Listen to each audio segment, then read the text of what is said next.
Hi, you're watching the news with me. I'm Deepavali Hazra. These are the headlines at the top of 12 o'clock. Former Finance Minister and senior BJP leader Arun Jaitley will be cremated today.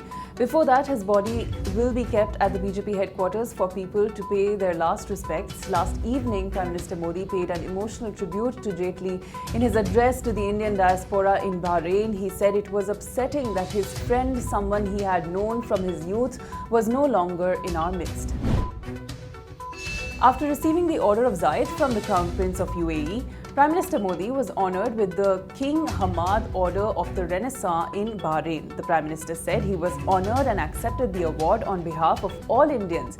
He said the award was a reflection of the close ties between India and Bahrain.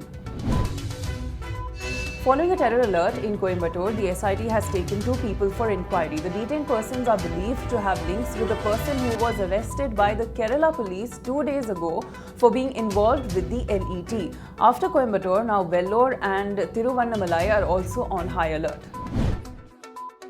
The Bimal Jalan Committee has submitted its report to the RBI, which will be considered by the Central Bank's board on Monday.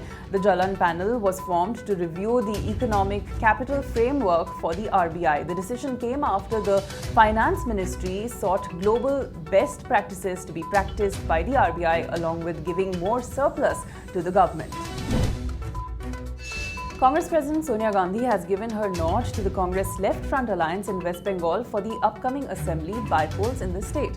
The seat adjustment decision with the Left Front was taken by the state leadership.